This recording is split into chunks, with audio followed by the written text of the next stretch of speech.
찬송하리로다. 하나님 곧 우리 주 예수 그리스도의 아버지께서 그리스도 안에서 하늘에 속한 모든 신령한 복을 우리에게 주시되 곧 창세전에 그리스도 안에서 우리를 택하사 우리로 사랑 안에서 그 앞에 거룩하고 흠이 없게 하시려고 그 기쁘신 뜻대로 우리를 예정하사 예수 그리스도로 말미암아 자기의 아들들이 되게 하셨으니 이는 그가 사랑하시는 자 안에서 우리에게 거저 주시는 바 그의 은혜의 영광을 찬송하게 하려는 것이라. 아멘. 자, 오늘은 찬송할 일에 대하여 이런 제목으로 여러분과 말씀을 좀 나누겠습니다. 한번 따라하겠습니다. 찬송할 일에 대하여. 네. 자, 이 제목은 이제 3절 우리가 읽었던 첫 문장에서 제가 빌어온 건데요. 찬송하리로다, 찬송하리로다. 자, 이렇게 이제 에베소서 본문이 시작이 되고 있단 말입니다. 자, 우리에게는 평범하고 또 성경이 그런가 보다 이제 이렇게 생각할 수가 있는데, 자, 여러분 한번 생각해 봅시다. 자, 에베소서와 빌립보서와 골로새서와 빌레몬서는 바울의 옥중서신인 것은 다 아시죠? 자, 비록 창살 있는 과목은 아니었지만 가택연금이긴 했지만 누차 말씀드렸다시피 그냥 집안에서 자유롭게 있었던 것이 아니고 지키는 병사가 있었고, 그리고 그 병사의 왼손과 바울의 오른손이 포승줄로 묶여가지고 수갑을 찬 채로 그렇게 지냈을 가능성이 많아요. 왜? 성경에는 분명히 쇠사슬에 매인나라고 적혀있기 때문에 그렇습니다. 어떤 형태로든지 창살이 없는 감옥이었지만 전혀 자유가 없는, 그래서 물론 사람들이 초대해서 그 사람들에게 복음을 전할 수 있는 자유는 있었어도 어디 제대로 움직일 수 있는 그런 상황이 분명히 아니었을 거란 말입니다. 자, 갇혀있는 바울이고 쇠사슬에 묶여있는 바울입니다. 자, 그런데 에베소 교인들에게 편지를 쓰면서 간단한 인사말을 끝낸 다음에 본론을 본격적으로 시작하는 그 첫 문장이 찬송하리로다. 찬송하고 싶다. 내게 찬송부터 좀 해야 되겠다. 이런 얘기를 쓰고 있다고 생각할 때 조금 느낌이 다르죠. 여러분, 나 힘들어요. 나 좀 도와줘요. 나 좀 구출해줘요. 이렇게 나를 위해서 기도해 주세요가 아니라 뭔가 그 고통과 불편과 또 염려와 두려움을 능가하는 그 무언가가 있지 않고서는 정말 할 수 없는 고백이 찬송하고 싶어. 에베소 교인 여러분들, 나 찬송하고 싶어. 나 정말 찬송하고 싶단 말이야. 이렇게 이제 시작을 하고 있단 말입니다. 게다가 우리말 성경으로 보면 이제 구별이 잘 안 되는데 헬라어 원문 성경으로 보면은 3절부터 14절까지가 한 문장이라네. 한 문장. 여러분, 한 문장이라는 말은 뭐예요? 뭐뭐며 뭐뭐고 뭐뭐뭐 이렇게 하다가 마지막 피리어드를 찍는 것이 한 문장이잖아요. 근데 3절부터 14절까지가 헬라어 원문으로 보면 문장이 하나래요. 하나. 여러분, 이거 무슨 말이겠습니까? 정말이지 숨도 안 쉬고 써내려갔다는 뜻이에요. 우리말 성경에는 6절, 7절, 10절, 12절, 14절에 이렇게 딱딱 끊어져 있는 본문으로 우리말 성경에는 기록되어 있지만 어쨌든 간에 헬라어 본문에는 문장이 하나다. 3절부터 몇 절까지? 14절까지. 아니, 도대체 바울은 그 불편한 몸으로, 손으로 에베소서의 첫 시작을 뭘 그렇게 찬송할 일이 많아서 14절까지 숨도 안 쉬고 한 문장으로 하나님께 내가 찬송 드려야 할 이유가 있다. 이렇게 썼을까? 문장조차 끊을 수 없을 정도로 그렇게 중요한 내용을 에베소 1장에 바울이 기록했다고 본다면 우리도 감옥에 갇혀 있지는 않지만 우리의 삶이 쇠사슬에 묶여 있는 것처럼 정말 용신할 수 없고 언제 이것이 끝날지도 모르고 불안하고 초조하고 불편하고 고통스러운 우리의 삶에서도 바울이 그랬다면 우리도 정말로 하나님 앞에 우리도 그래도 찬송하고 싶어. 그래도 하나님 앞에 찬양할 거야. 그래도 나는 찬송부터 좀 해야 되겠어. 이렇게 말할 수 있다면 얼마나 좋을까. 그런 생각을 하면서 오늘 여러분과 함께 이 말씀을 좀 나눠보고자 합니다.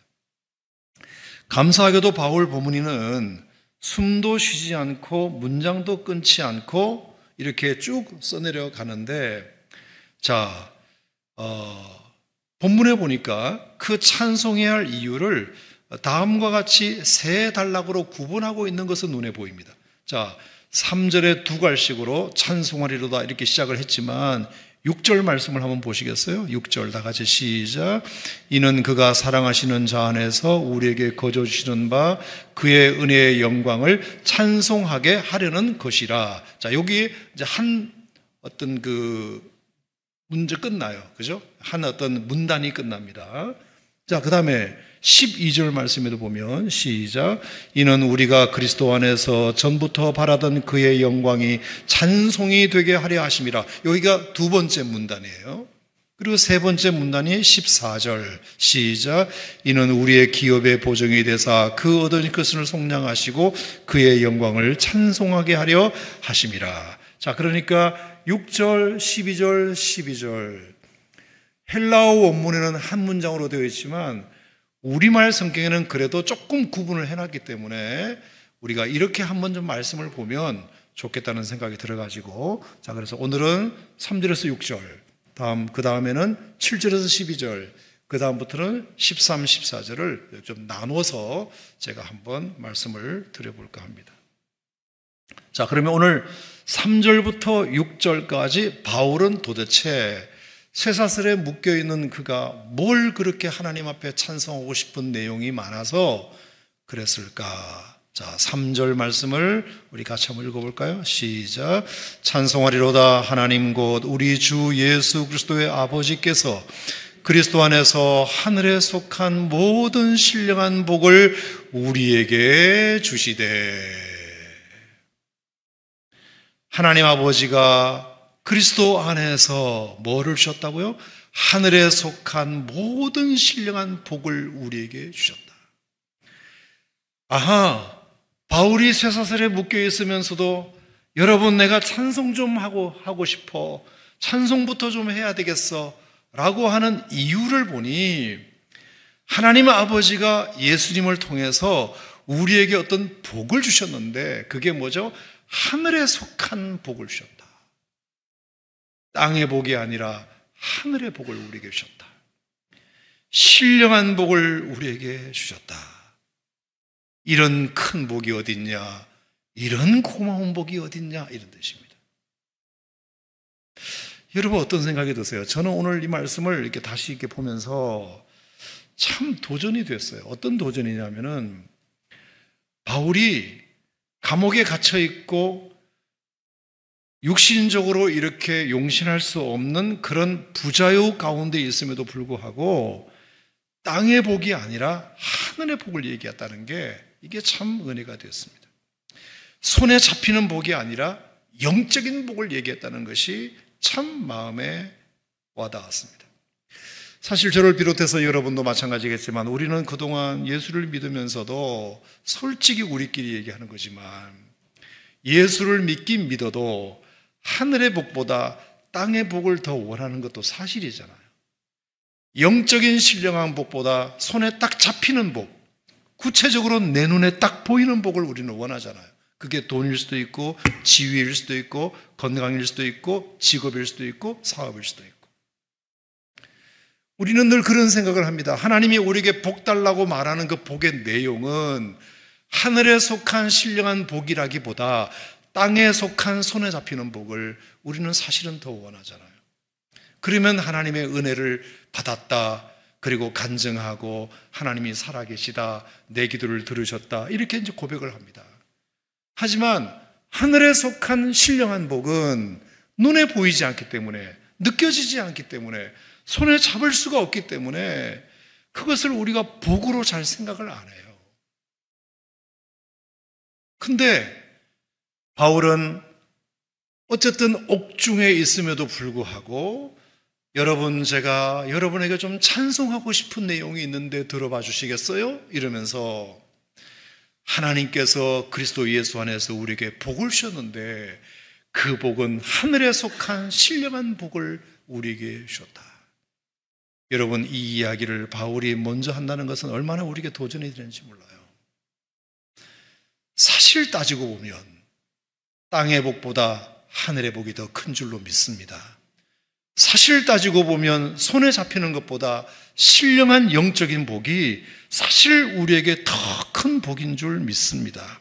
그런데 우리가 그것을 잘 못 내려놓아서 그렇습니다. 누구보다 바울에게는 어떤 면에서는 땅의 복이 더 필요할 텐데, 왜? 감옥이니까. 손에 잡히는 복이 더 필요할 텐데, 왜? 당장 먹을 것이 부족할 수 있으니까.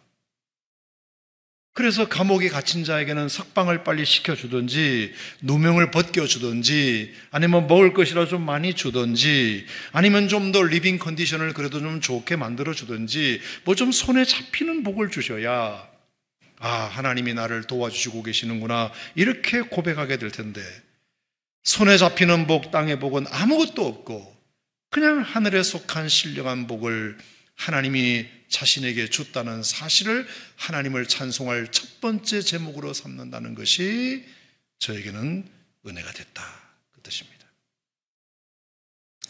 여러분이나 저도 이것을 우리가 먼저 앞세울 수 있는 그런 참 영적인 성도가 되셨으면 참 좋겠습니다. 자, 그렇다면 그게 뭘까? 도대체 이 바울의 어려운, 아주 참 힘들고 불편한 리빙 컨디션을 능가하는 하늘의 복, 도대체 바울이 신령한 복, 하늘에 속한 복이라고 말한 것은 무엇을 말할까? 첫 번째 우리가 추측할 수 있는 것은 하나님께서 때마다 우리에게 주시는 위로, 하나님이 주시는 위로가 하늘에 속한 신령한 복이라고 말할 수 있죠. 자, 위로는 눈에 손에 잡히질 않아요. 볼 수는 없어요. 근데 여러분, 느껴지는 건 있잖아요. 하나님이 뭔가 나를 위로해 주신다. 사람을 통해서도 위로해 주시고, 자신을 찾아와서 복음을 드리려고 하는 그 사람들을 보면서 위로도 받고, 이건 하늘의 복이죠. 이건 정말 보이지 않는 신령한 복이죠.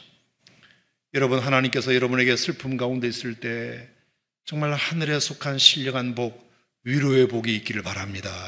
위로의 복, 위로의 복. 손에 잡히지는 않아. 그런데 뭔가 나의 이 굳은 마음을 살살살살 녹여주는 위로가 있어. 나의 걱정스럽고 염려스러운 이 마음을 순간 하나님께서 싹 가시게 만드는 위로가 있을 수 있어요. 여러분, 그것도 굉장히 큰 겁니다. 사실은 큰 거예요. 평강의 복도 마찬가지입니다. 평강의 복. 불안하고 초조하고 염려하고 그냥 어떻게 해야 될지 막 발만 동동동동 구르는 그런 상황에서 어쨌든 내가 예배를 참여했거나 말씀을 듣거나 아니면 누구의 기도를 받았거나 했을 때 하나님께서 이상하게 순간 하나님께서 마음속에 그 불안한 마음이 싹 줄어들면서 내 마음에 강 같은 평화, 호수 같은 잔잔함이 싹 찾아올 때 느끼는 그 복은 손으로 잡을 수는 없어요. 하지만 하나님께서 주시는 하늘의 신령한 복입니다. 여러분, 그런 복이 여러분에게도 있기를 주의 이름으로 축원합니다. 아멘. 또 어떤 것이 있을까요? 용기. 무섭고 두렵고 한 걸음도 내디딜 수 없는 그런 상황에서 뭔가 하나님께 기도했을 때 갑자기 기도하고 난 이후가 기도하기 전과는 다른 어떤 용기가 생겨서 다시 한번 두 주먹을 불끈 쥐고 어깨를 펴고 당당하게 내가 앞에 맞닥뜨린 어떤 문제에 대하여 도전하고 싶은 생각이 들었을 때, 여러분, 용기라는 것이 손에 잡히나요? 하지만 그 용기가 있고 없으면 우리가 당면한 문제를 해결하고 나아가는 데 있어서 얼마나 필요한 것입니까? 저는 예배 가운데, 말씀 가운데, 기도 가운데 하나님이 그런 은혜를 여러분들에게 때로 주시리라 믿습니다. 그리고 주시기를 바랍니다. 또는 감사도 있죠. 감사. 내가 지금 처한 환경을 생각하면 진짜 감사할 거라고는 단 하나도 없는, 화딱질만 나는, 분노만 생기는, 억울함만 많은 이런 상황이 있을 수 있지만, 어떻게 순간 하나님께서 그냥 훅 하고 찾아오면서, 그래, 그래도 김집사야, 네가 그런 처한 상황이 참 어려운 건 내가 알지만 그래도 이만하기 다행이지 않니? 하나님이 그래도 여기서 뭔가 스탑 시켜주는 것이 감사하지 않니? 아멘. 그런 마음은 잡히지 않지만 우리에게 필요한 마음이잖아요. 잡히지는 않아도 필요한 마음이에요. 아멘. 여러분, 그것이 있으면 또 정신이 차려져요. 정신이 차려져요. 그러므로 바울이 말한 하늘에 속한 신령한 복이라고 하는 것은 꼭 이 땅에서 내가 딱 손에 쥘 수 있어야만 복이 아니라, 하나님께서 우리에게 주시는, 때로 주시는 위로나 소망이나 또 용기나 평안이나 감사나 이런 것들도 무형의 복들이지만, 눈에 보이지 않고 손에 잡히지 않는 복이지만 사실은 이 복이 얼마나 우리에게 필요하냐 믿으시면 아멘. 여러분, 예배 때마다 주시는 하나님의 은혜가 정말로 이렇게 충만하기를 바랍니다. 위로가 필요한 자에게 위로가 있기를 바라고, 소망이 필요한 자에게 소망이 있기를 바라고, 용기가 필요한 자에게 용기가 있기를 바라고, 평강이 필요한 자에게 평강이 있기를 바랍니다. 그래서 평안과 평안은 다르잖아요. 육체적으로는 편안할 수 없어도 마음으로는 평안할 수 있거든요.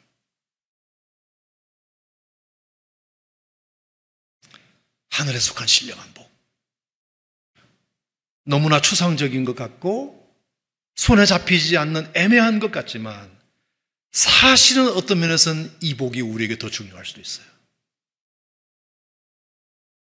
하나님께서 신앙생활하는 여러분들에게 때에 맞게 하나님께서 여러분에게 필요한 하늘에 속한 신령한 복을 주시기를 축복합니다. 아멘입니까? 오늘 이 밤에도 그런 은혜가 있기를 주의 이름으로 축원합니다. 순간순간 여러분의 삶 속에 그런 일이 있기를 바랍니다. 자, 그런데 그것도 크지만 말입니다. 오늘 에베소서 1장에서 말한, 바울이 말한 하늘에 속한 신령한 복이라고 하는 것은 따로 있는 것 같습니다. 자, 볼까요? 그게 뭐냐? 4절입니다. 4절. 다 같이 4절 5절 시작. 고 창세전에 그리스도 안에서 우리를 택하사 우리로 사랑 안에서 그 앞에 거룩하고 흠이 없게 하시려고 그 기쁘신 뜻대로 우리를 예정하사 예수 그리스도로 말미암아 자기의 아들들이 되게 하셨으니, 이거예요. 우리를 하나님의 자녀 되게 하신 것이 바울이 오늘 말하고 싶었던 찬송의 첫 번째 프라이오리티 넘버원이에요. 내가 찬송해야 할 이유, 찬송하고 싶은 목적, 찬송해야 할 근거는 하나님께서 그 기쁘신 뜻대로 우리를 예정하사 그리스도 안에서 우리를 하나님의 자녀가 되게 하신 것이 내가 첫 번째 에베소 교회인 여러분들에게 내가 찬송하고 싶은 제목이요. 여러분 어떻게 생각하십니까? 여러분들에게도 그런 찬송의 이유가 있으십니까? 쇠사슬에 묶여있는 불편함보다 이 불편함을 능가하는 기쁨, 외로움을 능가하는 은혜, 이 불편함과 억울함과 슬픔과 두려움을 능가하고도 남음이 있는 은혜, 그것이 예수 그리스도로 말미암아 하나님의 아들들이 되게 하신 복, 하나님의 자녀가 되게 하신 복, 나를 구원해 주신 복, 죄사함 주신 복, 예수 믿게 해주신 복, 하나님의 자녀가 되게 하신 복, 나의 주인이 되어주신 복, 거듭나게 하신 복, 영생 얻게 하신 복, 천국 소망 갖게 하신 복, 심판을 하나님께서 거두어 주신 복, 이 복이 내게 가장 큰 복이라고 생각하는데, 에베소 교인 여러분들이여 내 말 좀 들어보소, 그 뜻입니다.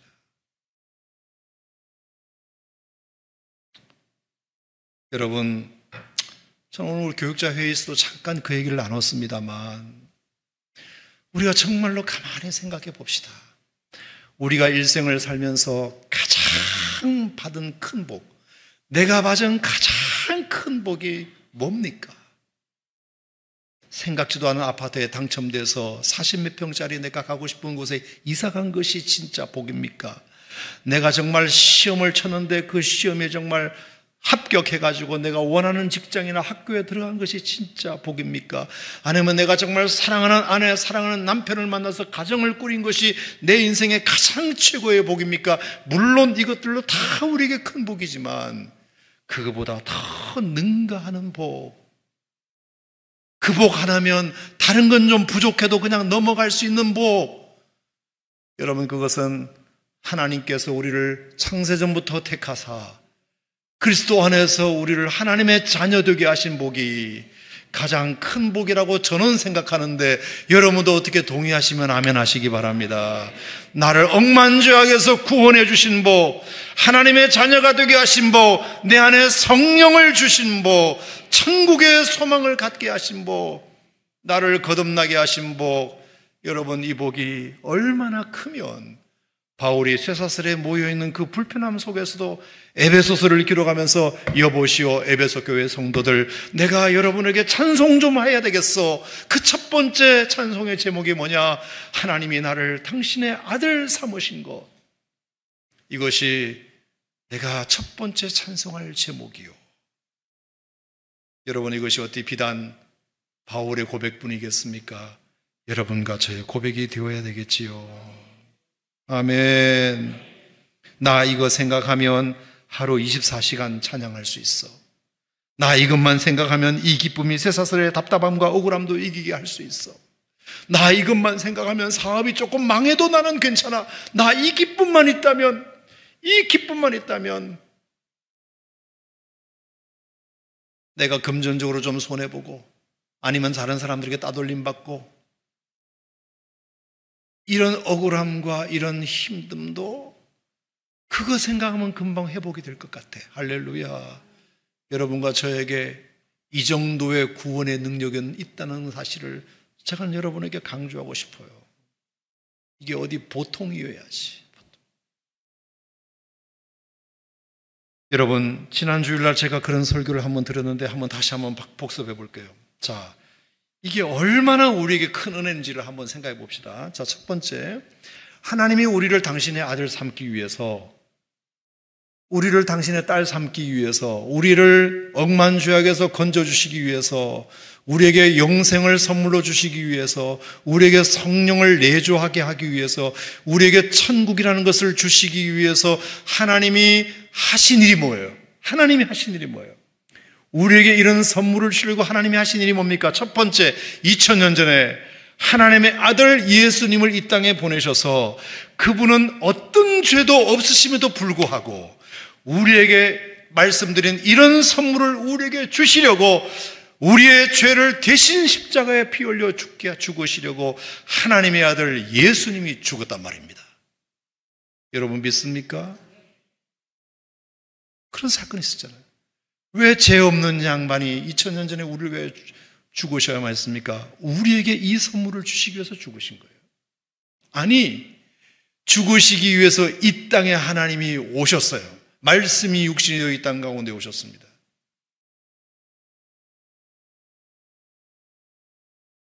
나에게 이런 선물을 주시려고. 그런데 돈이 좀 있고 없음에 흔들릴 수 있는 그런 정도의 기쁨이 아니라, 내가 건강하냐 병들었냐에 따라서 이 기쁨이 내려갈 수 있는 기쁨이 아니라, 건강하면 이 기쁨이 올라왔다가 병들면 이 기쁨이 내려가는 기쁨이 아니라, 돈이 있으면 이 기쁨도 같이 상승하고 돈이 없으면 이 기쁨도 내려가는 기쁨이 아니라, 언제나 이것은 가장 높은 곳에 있는 기쁨, 흔들릴 수 없는 기쁨, 사라지지 않는 기쁨, 줄어들지 않는 기쁨. 돈으로 인한 기쁨은 줄었다가 늘었다가 할 수 있지만, 출세의 기쁨은 줄었다가 늘었다 할 수 있지만, 이 기쁨은 누구도 방해할 수 없고 건드릴 수 없는 기쁨. 왜? 하나님이 말씀이신 하나님이 육신이 되어 이 기쁨을 주시려고 이 땅에 오셨고 33년의 공생을 사시면서 결국에 마지막을 우리에게 이 기쁨 주시려고 십자가에 죽으셨고 우리에게 이 기쁨을 주시려고 부활하셨고 우리에게 이 기쁨을 주시기 위해서 승천하셨고 우리에게 이 기쁨을 주시려고 지금도 우리를 위하여 친히 하늘에서 간구하시는 그리고 우리에게 이 기쁨을 주시려고 성령을 우리 안에 내주하게 하셔서 날마다 우리에게 격려해 주시고 위로해 주시고 소망 주시고 기쁨 주시는 그 하나님의 은혜를 생각하면 여러분 2000년 전에 예수님이 십자가에 우리를 위하여 피 흘려 죽으신 이 사건 이게 그냥 된 일이 아니라는 것을 꼭 기억하셨으면 좋겠고요. 그뿐입니까? 하나님께서 예수님께서 십자가에 죽으신 것이 2000년 전에 있었지만 사실은 그 전부터 하나님은 벌써 다 계획을 하고 계셨다. 그게 뭐죠? 구약의 제사제도예요. 구약의 번제를 여러분 잘 아시겠지만 사람이 죄를 지으면 양 한 마리를 끌고 와가지고 거기다가 죄를 전가시켜서 그 양의 각을 두고 피를 내어서 번제단에 뿌려서 죽이잖아요. 그러면 제사장이 나팔을 불어주면서 당신의 죄가 다 사해졌다. 여러분, 구약의 제사 제도가 그냥 된 것이 아니라 사실은 예수 그리스도가 어린 양이 되어서 십자가에 죽으실 것을 그 번제의 제사를 통해서 예표한 거거든요. 예표. 미리 보여주신 거란 말입니다. 그리고 그 어린 양이 예수님이 되셔서 보라 하나님 세상 죄를 지고 가는 하나님의 어린 양이로다. 그래서 십자가에 죽으신 거예요. 그러니까 하나님께서 우발적으로 예수님을 십자가에 죽인 것이 아닙니다. 벌써 수백 년 전부터 구약의 제사 때부터 하나님께서 그런 것을 디자인하셨어요. 이렇게 해야 되겠구나. 그래서 그것을 모형으로 삼으시고 실체를 예수님을 통해서 보여주시고. 아멘입니까, 여러분? 자, 그런데 그것만이 있는 게 아니다. 자, 뭐라고 지난주에 말씀드렸죠? 창세기 33장에 있는 가죽옷 사건. 아담과 하와가 선악과를 따먹고 범죄했을 때 무화과 나무로 치마를 했을 때 다 벗겨지니까 하나님께서 가죽옷을 아담과 하와에게 지어 입혔는데 자, 가죽옷이다. 그러면 무슨 짐승이 하나 죽었다는 뜻인데 도대체 무슨 짐승이 죽었을까? 그게 요한계시록 13장 8절에 나와 있는 대로 하나님께서 창세로부터 죽임당한 하나님의 어린 양, 창세로부터 죽임당한 어린 양이 있었다. 저는 그렇게 분명히 믿어요. 그래서 아담과 하와에게 가죽옷을 지어 입힌 그 가죽은 양가죽이다. 벌써 하나님께서 창세 때부터 from the creation, 창세 때부터 하나님께서 벌써 오고 오는 모든 인류를 위해서 예수님께서 십자가에 어떻게 양이 되어 죽으실 것을 벌써 다 예표하셨고 오늘 창세기 1장 3절에는 세상에 이런 표현되어 있어요. 창세 전에 before the creation이에요. 창세 전부터 하나님이 그것을 다 계획하시고 예정하시고 작정하시고 선택하시고 계획하시고 그것을 실행하신 사건이 2000년 전 우리가 알고 있는 예수 그리스도의 십자가 사건이죠.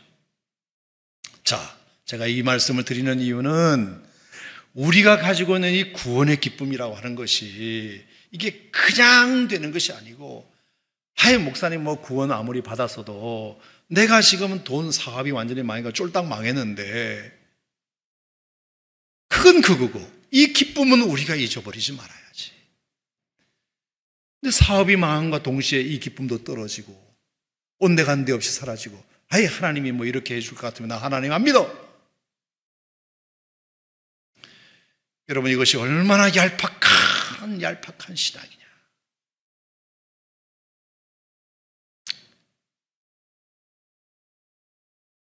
여러분 또 하나 제가 보여드리고 싶은 게 하나 있는데요. 자, 사진이 있나 모르겠는데 뭔 말인지 모르겠죠. 저게 이제 히브리어로 야훼라는 글자거든요. 야훼. 자, 히브리어는 오른쪽에서 왼쪽으로 읽어요. 오른쪽에서 왼쪽으로. 저게 이제 히브리어의 알파벳이 4개가 있잖아요. 하나, 둘, 셋, 4개.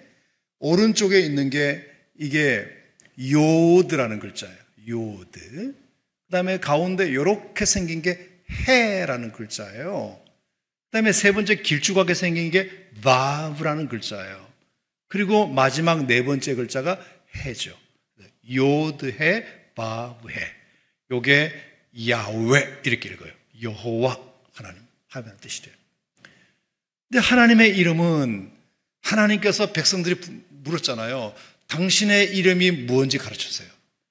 우리 후손들이 하나님의 이름이 뭐라고 물으면 우리가 뭐라고 대답해야 좋겠습니까? 그랬을 때 하나님께서 나는 여호와다, 스스로 있는 자다. 하나님이 My name is 여호와라고 하나님이 자기 이름을 소개하신대요. 그 여호와라는 이름을 가만히 한번 보면, 자, 다시 한번 보여주시고, 여호와, 야훼. 자, 한번 보여주시죠. 네. 자, 아까 그 야훼, 앞에 거 다시 한번 더, 앞에 거.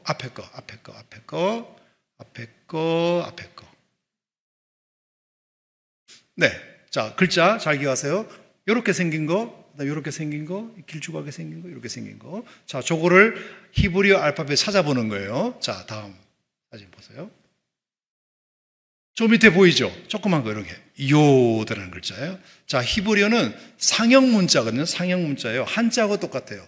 그래서 히브리어 알파벳은 어떤 모양을 본떠서 만들었어요. 자, 요드는 손을 보고 만든 거예요. 손 모양을 보고 요드라는 글자를 만들었어요. 요드. 자, 그 다음 글자가 뭐였더라? 해였죠, 아까. 저 해는 창문이란 뜻도 되고, behold, see, 본다는 뜻도 돼요. 본다. 창문을 통해서 바깥을 본다. 창문을 통해서 바깥에서 안을 본다. 본다라는 뜻이에요. 본다. 자, 그 다음에 세 번째 글자가 아까 뭐였더라? 바브였잖아요. 저게 못이에요. 못처럼 생겼죠? 그래서 못을 보고 만든 글자가 바브예요. 자, 다시 앞으로 가봅시다. 다시 앞으로. 네. 자, 그러면 요드는 손이었어요. 중간에 해는 본다. 세 번째 글자는 못처럼 생겼죠. 그리고 네 번째 본다. 자, 손을 보고 못을 봐라. 손을 보고 못을 봐라. 손에 박혀있는 못을 봐라. 여러분, 하나님께서 당신의 이름을 My name is 여호와라고 할 때가 예수님이 십자가에 돌아가시기 전보다 수천 년 전이었습니다. 근데 하나님이 자신의 이름을 소개할 때 나는 여호와다 이렇게 말씀하시면서 그 여호와의 이름의 뜻에 무엇을 새겨놓았느냐? 예수님께서 수천 년 뒤에 손에 못을 박혀 인류를 위하여 십자가에 죽으실 것을 자기 이름에 새겨놓았단 말입니다. 여러분, 어떻게 이게 우발적으로 된 사건인가요? 예수 죽여라 이래서 사람들이 바라바와 예수님을 놓고 바라바를 죽일까 예수님을 죽일까 하다가 옥신각신하다가 바라바를 살려주고 예수를 십자가에 죽으라 해서 군중들에 의해서 예수님께서 갑자기 십자가에 못 박힌 게 아니고, 십자가에서 죽은 것은 우발적 사건이 아니라 하나님께서 수천 년 전부터 하나님이 자신의 이름을 소개할 때 벌써 예수님께서 십자가에 피 흘려 죽으실 것을 자기 이름에 새겼어요. 이름에. 이렇게 하면 아멘 할 줄 알았는데 어쨌든 아멘. 더 놀라운 거 하나 보여드리겠습니다. 더 놀라운 거. 자, 저거는 말입니다. 예수님께서 십자가에 죽으실 때 예수님의 죄패예요. 죄패. 그러니까 예수님의 죄를 저기다가 이제 써놓은 겁니다. 자, 요한복음에 보면은 세 나라 글자로 써놨다 그랬어요. 히브리어, 제일 위에 있는 것이 히브리어예요. 그 다음에 헬라어, 두 번째가 헬라어예요. 그리고 세 번째가 로마어예요. 히브리어와 헬라어와 로마어로 내용이 뭘까요? 나사렛 예수, 유대인의 왕. 이렇게 썼단 말이에요. 나사렛 예수, 유대인의 왕. 그래서 두 번째 글자가 예수스 자, 목사님 좀 읽어봐봐요. 자, 뭐라고 되어 있지? 나조라이오스, 네? 좀 읽어봐봐요, 좀 사람 보니까. 바실레, 그죠? 그리고 토 예후다 이렇게 돼 있죠. 예, 그래서 나사렛 예수 유대인의 왕 이런 뜻이에요. 자, 그 다음에 밑에 로마자도 마찬가지예요. 로마자도 마찬가지예요. 예수스 나자레누스 렉스 유다이온 이렇게 돼 있잖아요. 그래서 유대인의 왕, 나사렛 예수 유대인의 왕. 자, 근데 중요한 것은 히브리어예요. 제일 위에 보세요. 히브리어는 오른쪽에서 왼쪽으로 읽어요. 자, 위에 보니까 예슈아 이렇게 돼요. 예슈아 이렇게 돼 있어요. 예슈아 헤노 그런 거 있습니다. 그리고 멜렉이라는 왕이라는 뜻이거든요. 그리고 예우딤 이렇게 있어요. 유다의 왕. 자, 그래서 첫 번째 글자, 자, 두 번째 글자, 세 번째 글자, 네 번째 글자. 자, 이게 뭐예요? 아까 봤던 여호와예요. 나사렛 예수 유대인의 왕을 히브리어로 쓰면은 첫 번째 글자, 네 글자가 여호와예요. 자, 이 말이 지금 무슨 얘기냐면은 하나님께서 창세전부터 창세 후부터 가죽옷을 지어 입힐 때부터 하나님께서 백성들에게 내 이름을 소개할 때부터 예수님께서 하나님의 번제를 통해서 이스라엘 백성들의 죄를 사해 줄 때부터 하나님은 그 훨씬 전부터 예수님께서 우리 인류의 구원자가 되기 위해서 어떻게 십자가에 죽을 것인지에 대하여 하나님은 예정하셨다. 하나님은 택하셨다. 하나님은 계획하셨다. 여러분과 저 한 사람의 영혼을 구원하시기 위하여 하나님은 창세전부터 창세 후부터 가죽옷을 지어 아담과 하와에게 입히실 때부터 My name is 야훼라고 하나님께서 자신임을 소개할 때부터 하나님은 그때부터 벌써 예수님을 통해서 우리 인류를 어떻게 구원할 것인지에 대하여 다 계획하시고 예정하시고 섭리하셔서 여러분과 제가 구원받았다는 말입니다. 이 기쁨이, 이 구원의 과정이, 이 구원의 프로세스가 이게 그냥 우발적으로 하나님께서 그냥 하신 것이 아니라 죄가 있어서 십자가에 죽으신 것이 아니라 무죄무험하시는데도 불구하고 한 송이 국화꽃을 피우기 위하여 봄부터 소쩍새 울었듯이 하나님께서는 태초부터 우리를 구원하시기 위하여 여러분 한 영혼을 하나님이 그리스도 안에서 택하시고 예정하시고 섭리하셔서 거룩하고 흠이 없게 하시려고 그 기쁘신 뜻대로 우리를 예정하사 예수 그리스도로 말미암아 자기의 아들들이 되게 하셨다. 여러분 이게 얼마나 큰 은혜입니까?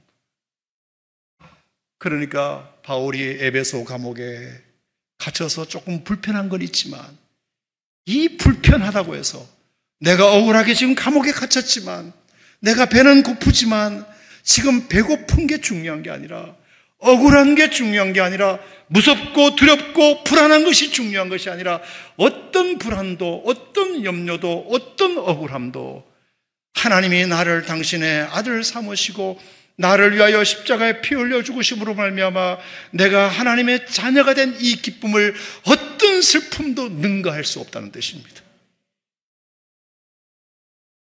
그래서 바울은 내가 이거부터 찬송 좀 해야 되겠다. 찬송해야 되겠다.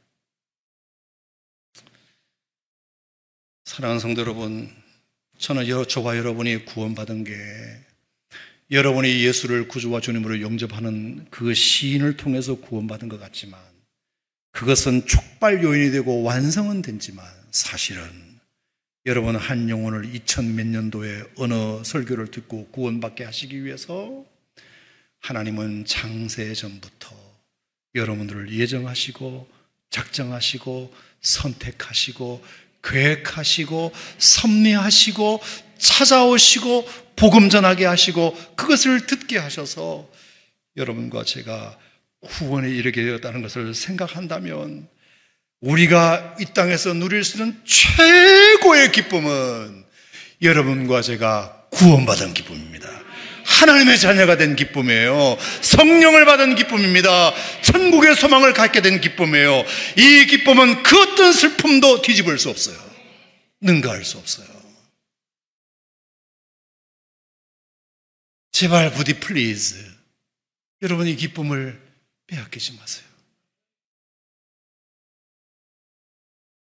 우리가 이것을 알면 어떤 처분을 당해도 견딜 수 있어요.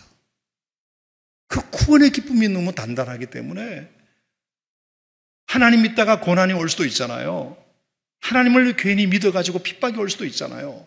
하지만 예수 믿어서 이런 핍박이 오네, 아이고 큰일 났네, 이게 아니라 아무리 핍박이 와도 이 구원의 기쁨을 능가할 수는 없지. 아무리 내게 이런 고난이 와도 이 기쁨을 상쇄시킬 수는 없지. 이런 고백이 나오는 겁니다. 무비보셋 얘기 하나 하고 마칠게요. 여러분, 무비보셋은 사울의 아들이, 요나단의 아들이었죠. 자, 사울은 다윗을 정말로 미워했어요. 다윗의 인기가 사울의 인기보다 하늘을 찌를 타다니까, 그래서 결국에 사울이 창 몇 번 던지다가 실패하니까 다윗이 도망을 갔는데 이게 뭐 한 몇 개월 안에 끝날 줄 알았더니 10년 넘게 도망을 다니잖아요. 그리고 더 사울에게 힘들었던 건 뭐냐 하면은 요나단이었어요. 이놈의 자식이 자기 아들인데 내가 죽으면 얘가 왕이 돼야 되는데 왕이 될 생각이 없을 뿐만 아니라 요나단이 다윗을 뒤를 봐주는 거예요. 얼마나 꼴싸나왔겠습니까? 이놈아, 너는 생각도 그렇게 없냐? 니놈이 내가 죽으면 왕이 될 놈인데 세상에 다윗 편을 든다니 이놈이 네가 정신이 있냐 없냐? 얼마나 참 사울에게 힘들었겠습니까? 그러니까 다윗 입장에서는 요나단에게 은혜를 입은 거예요. 그죠? 은혜를 입은 겁니다. 그래서 사무엘 하에 보면은 다윗과 요나단 사이에 언약을 체결했다 이렇게 돼 있어요. 자기 생명처럼 사랑했다. 내가 죽더라도 너는 내가 지켜줄게, 이런 뜻입니다. 약속을 체결했어요. 그래서 요나단이 다윗을 얼마나 끔찍히 위했는지 몰라요. 근데 그렇게 원했던, 위했던 요나단이 사울과 요나단이 길보아산 전투에서 전사를 하게 됩니다. 자기의 절친이 전사하게 됩니다. 자, 근데 자기를 그렇게 미워했던 원수 같은 사울이 죽은 것은 그렇다 치더라도 요나단까지 죽어버렸잖아요. 그러니까 너무 마음이 안타까웠어요. 자, 그런데 그 요나단의 아들 가운데 무비보셋이라고 있어요. 무비보셋은 이 유모가 아이를 어릴 때 보다가 떨어뜨려 가지고 절름발이가 됐어요. 지체장애인이 됐어요. 그래서 참 불쌍한 아이가 됐어요. 자, 근데 할아버지 죽고 아버지가 죽었잖아요. 그래서 고아가 되어버렸습니다. 고아가 되어버렸어요. 그래서 다윗이 무비보셋을 오라고 초청을 해요. 자, 그러니까 무비보셋은 너무나 두려워 떨어요. 저 다윗이 우리 할아버지의 원수인데 저 다윗이 왜 나보고 오라고 할까? 너무나 두려워 떨어요. 그래서 무비보셋이 잡혀가듯이 잡혀갔는데 다윗이 뭐라 그랬냐면은 너는 이제부터 내 상에서 밥을 먹을 것이다. 여러분, 이게 뭐죠? 아버지 요나단과 체결한 언약 때문에 내가 아버지 요나단으로부터 너희 아버지로 받은 은혜가 이렇게 많은데 이 은혜를 내가 너에게 좀 갚아야 되겠다. 그 무비보셋을 다윗의 아들처럼 대해줘요. 아들처럼 대해줍니다. 그러니까 무비보셋은 지체장애인인 데다가 할아버지 아버지도 돌아가신 데다가 정말로 다윗이 그렇게 자기를 그렇게 자기 상에서 떡을 먹으라고 하니 얼마나 큰 은혜가 되었겠습니까? 그래서 그 무비보셋은 평생 그 은혜를 잊어버리지 않아요. 자, 그런데 나중에 이제 어떤 일이 벌어지죠? 다윗이 왕이 되었을 때 압살롬이라는 아들이 반역을 해요. 그래서 다윗이 되게 힘든 세월을 이렇게 보내게 됩니다. 힘든 세월을 보내요. 그래서 막 치고받고 싸우고 했던 이런 상황이 벌어졌는데, 어떤 일이 있었냐면은 무비보셋의 몸종이었던 시바가, 제가 욕하는 거 아닙니다. 시바 했던 있어요. 아주 진짜 못된 놈이에요. 시바 정말. 이 시바가 참 큰일 났네. 하여튼 시바라고 있었어요. 그 시바가 중간에서 장난을 친 거예요. 중간에 자기가 살라고 살짝 장난을 쳤어요. 살짝 이게 다윗에게 거짓말하면서 뭐 이렇게 이런 곡식 같은 거 막 갖다 주면서 막 이렇게 이제 잘해 보려고 하고, 그러면서 무비보셋에 대해서는 악담을 하고. 자, 다윗의 입장에서는 무비보셋에게 내가 그렇게 잘해줬는데 이 시바가 와가지고 이렇게 곡식 같은 걸 주면서 무비보셋이 약간 다윗을 배신했다는 식으로 이렇게 말하니까 다윗이 화가 나잖아요. 화가. 그래서 그것을 이제 확인하고 뭐 이렇게 하는 과정 속에서 너무 화가 나가지고 이 시바에게 다윗이 내 것은 이제 네 것이다. 그래. 네가 진짜 충성된 종이다 하면서 막 자기에게 어떤 뭐 재산 어떤 뭐 가지고 있는 것도 주고 하여튼 이런 상황이 됩니다. 자, 그랬을 때 나중에 결국은 다윗이 무비보셋을 진심을 알게 돼요. 이 중간에 시바가 장난을 쳤구나.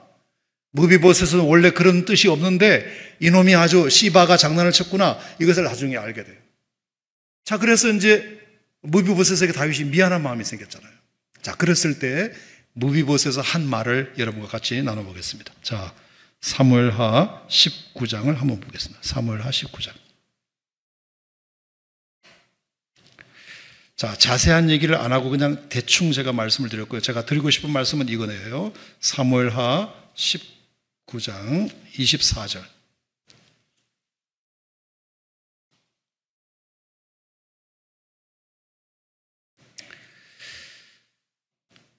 자, 무비보셋이 다윗 앞에서 지금 하는 얘기예요. 자, 24절 봅시다. 사무엘하 19장 24절.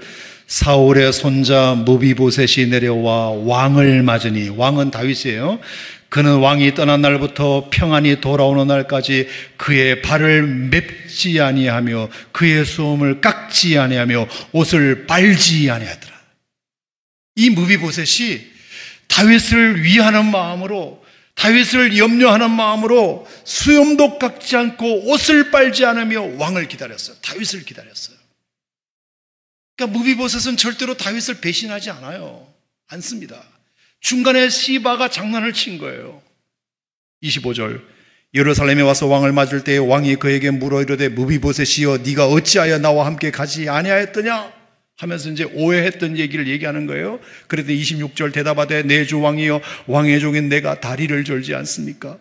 그래서 내 나귀의 안장을 쥐워 그 위에 타고 왕과 함께 가려 하였더니 내 종이 나를 속이고 종인 나를 내 주 왕께 모함하였나이다. 27절에 모함하였나이다.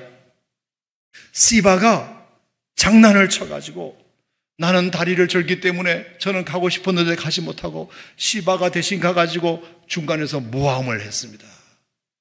다윗이 시바의 말에 속은 거예요. 내 주 왕께서는 하나님의 사자와 같으시니 왕의 처분대로 하시옵소서. 하지만 왕이 어떻게 처분하시는지 저는 그냥 그대로 받겠습니다. 그랬더니 28절에 내 아버지의 온 집이 내 주 왕 앞에서는 다만 죽을 사람이 되지 아니하였나이까. 그러나 종을 왕의 상에서 음식 먹는 자 가운데 두셨사오니. 자, 보세요. 왕이 저를 오해하셨다면 좋습니다. 왕이 어떤 처분을 하시든지 저는 달게 받습니다. 저는 왕으로부터 은혜를 받은 사람입니다. 어떤 은혜를 받았다? 음식 먹는 자 가운데 두셨사오니. 이 다리 저는 나를, 아버지 돌아가시고 할아버지 돌아가시고 어쩌면 할아버지만 생각하면 왕의 원수일 수도 있는데 저를 멸하지 아니하시고 먹는 자 가운데 두셨사오니 내게 아직 무슨 공의가 있어서 왕께 부르짖을 수 있사오리까. 이렇게 겸손하게 나가요. 그랬더니 자 29절 보세요. 자 보고 계시죠? 사무엘하 19장 29절에 왕이 그에게 이르되 네가 어찌하여 또 네 일을 말하느냐 내가 이르노니 너는 시바와 밭을 나누라. 자 그래서 시바에게 다 주지 말고 내가 오해한 것 같으니까 그러면 반반씩 내가 미안하니까 너에게도 반을 주도록 할게. 그랬더니 30절에 이렇게 말해요. 무비보셋이 왕께 아뢰되 시작 내 주 왕께서 평안히 왕궁에 돌아오시게 되었으니 그로 그 전부를 차지하게 하옵소서. 이게 무슨 말이죠? 저는 밭 같은 거 다 필요 없습니다. 저에게 정말로 감사한 것은 다윗 왕께서 무사히 돌아오신 것만으로도 저에게는 한량없는 기쁨입니다. 여러분 제가 드리고 싶은 말씀은 이것이에요. 자 무비보셋이 다윗으로부터 은혜를 받았어요. 너는 내 상에서 밥을 먹어라. 나는 너의 아버지로부터 받은 내가 은혜가 있으니까 너는 이제부터 내 자식은 아니지만 내 상에서는 밥을 먹어. 알았지? 이 무비보셋은 그 다윗의 배려에 얼마나 감사했는지 몰라요. 근데 중간에서 사탄 같은 놈이 시바가 장난을 쳤단 말이에요. 다윗이 오해를 했어요. 무비보셋을 오해했다고. 근데 나중에 알고 보니까 그게 아니었어요. 그래서 왕이 미안해가지고 내가 시바에게 주려고 했던 것을 반을 쪼개서 너한테 줄게. 미안하니까. 그랬더니 무비보셋이 뭐라 그러죠? 그거 다 그 사람한테 다 주세요. 저는 왕께서 무사히 돌아오게 하신 것만으로도 감사합니다. 저는 왕으로부터 그 무엇도 기대하지 않습니다. 왕께서 저에게 어떻게 대해주는지를 저는 알기 때문에 어떤 은혜를 주는지 저는 알기 때문에 왕께서 저에게 요만큼의 한 평의 땅도 안 주셔도 됩니다. 그거 다 가지라 그러십시오. 왕이 무사히 저에게 돌아오신 것만으로도 저는 충분한 은혜를 입었습니다.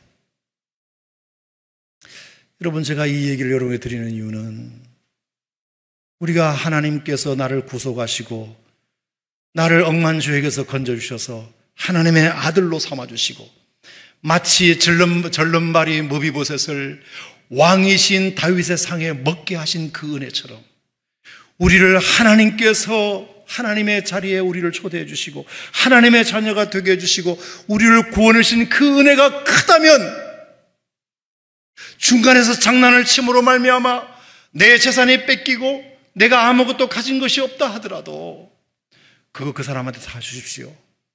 저는 그냥 왕께서 저에 대하여 오해를 푸시고 이렇게 돌아와 주신 것만으로도 저는 충분한 은혜를 받은 것으로 알겠습니다.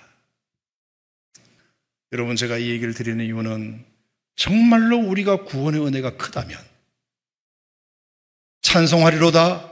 하나님 아버지께서 예수 그리스도 안에서 우리를 택하시고 예정하시고 계획하셔서 우리를 그리스도 안에서 우리를 당신의 아들들이 되게 하신 이 사건이 이 은혜가 여러분의 인생 속에 경험하고 받고 누리는 그 어떤 축복보다 비교할 수 없는 가장 큰 은혜라면 우리가 그 은혜 외에 무엇을 더 바랄 게 있냐 이 뜻입니다.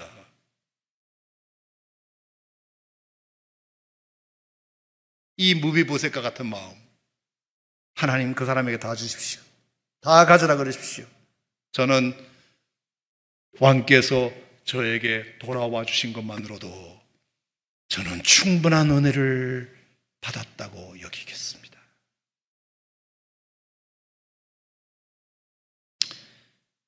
저는 이것이 여러분이 믿고 있는 구원의 은혜가 이렇게 크다는 사실을 믿는 사람의 고백이라고 생각합니다.